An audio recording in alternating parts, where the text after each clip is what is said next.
questa conferenza a Roma, ma allo stesso tempo sono felice appunto di intervenire per riportare sia al lavoro del Parlamento europeo sia cosa succede a livello di Unione Europea in materia di diritti LGBT e di famiglia arcobaleno.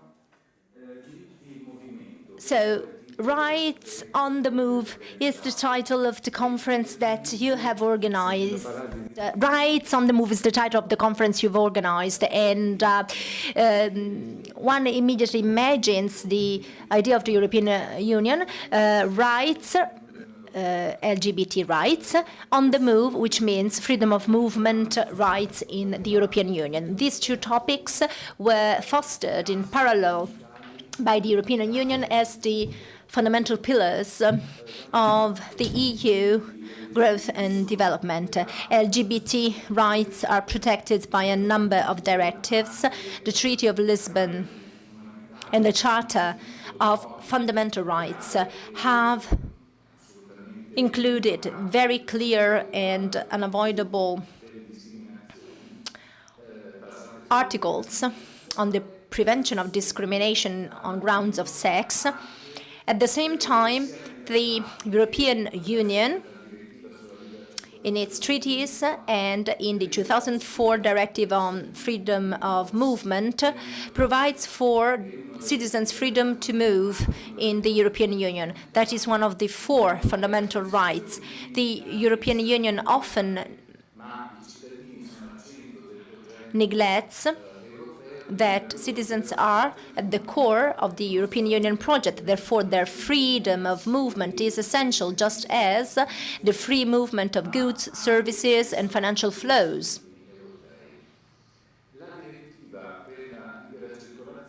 The directive on free movement is relevant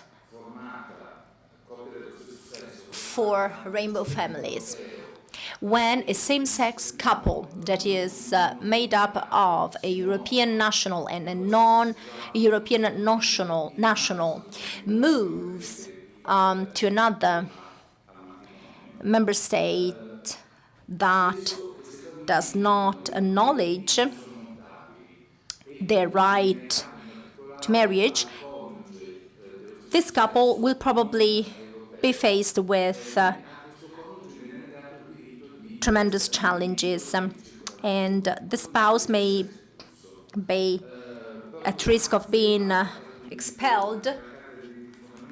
And thanks to the Treaty of Lisbon and the Charter of Fundamental Rights, the European Commission addressed this problem and threatened many member states to bring them before the European Court of Justice. This allowed for a number of legislative reforms as well as changes in practice. Italy has been one of those cases, thanks to the work of associations for these rights and mobilization of Cancellieri. The Amato Circular Letter was repealed. That letter stopped the acknowledgement of right to freedom of movement, and that is why in Italy it's currently possible for couples married in Spain, Belgium, or in other member states where same-sex marriages are recognized, can obtain the recognition of their right of residence in a host country. Freedom of movement is key in terms of the eligibility of LGBT rights. In addition, major efforts were made as far as the non-discrimination directive is concerned. This was a European Commission proposal dating back to 5 years ago. Any discrimination on grounds of age, sex, handicap, beliefs, and other grounds is forbidden in non-employment areas, because in employment and labor, these forms of discrimination were banned in past directives. Probably in the next few years, this directive may be approved. In particular, in the past few months, the Lithuanian presidency of the European Union announced its change of position on this non-discrimination directive in areas other than employment and labor. And therefore, their position is moving towards abstention rather than reject. In order to approve this directive, unanimity is required. In Germany, there are negotiations in progress between socialist and Christian Democrat parties. These negotiations might result in a change in the position of the national government that has always been against this directive. Therefore, this might somehow modify the situation of LGBT rights and help LGBT families benefit from the recognition of their non-discrimination rights, also in areas other than employment and labor. There is another stream of measures on which the European Parliament is working, i.e., some amendments to treaties to simplify the adoption of a number of rules based on marriage law. These measures can at present be approved by the European Union on unanimity only.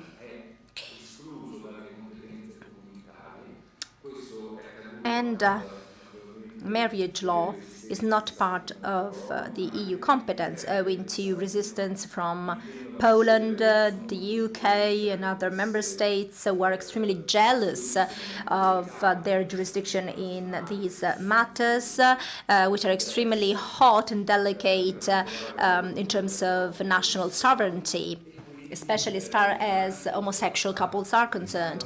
Therefore, the European Parliament is beginning to work on this stream of provisions and on amending treaties. Of course, such amendments will only be effective in the long term, certainly not in the short term. These are more or less the areas in which work is being performed at the interinstitutional level. At the same time, the European Parliament is working on the report on fundamental rights, thanks to the partnership with the Liberal Party group.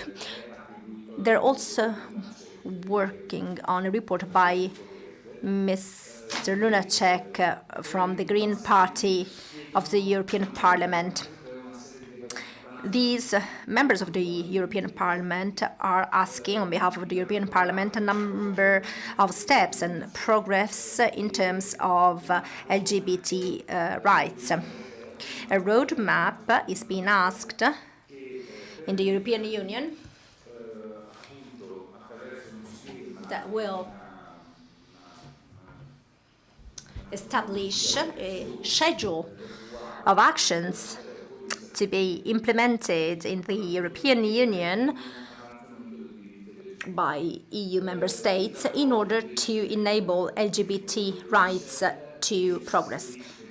Michel from the Green Party asked that same-sex couples can be legally recognized both in terms of civil partnerships and traditional partnerships, among other measures and provisions that are being requested in the LGBT right area. The roadmap is something that has been asked by the European Parliament since the beginning of legislature, and the European Commission has opposed much resistance to this. 13 member states have asked the European Commission to take a stance and undertake an initiative on this. The European Parliament is lobbying for such an initiative to be launched because this initiative would have a symbolic content in terms of the EU commitment to LGBT rights. The hope is that things may move forward. Another area in which the European Parliament has been lobbying and the European Union has been working is obtaining the mutual recognition of the effects of civil status records, which means an automatic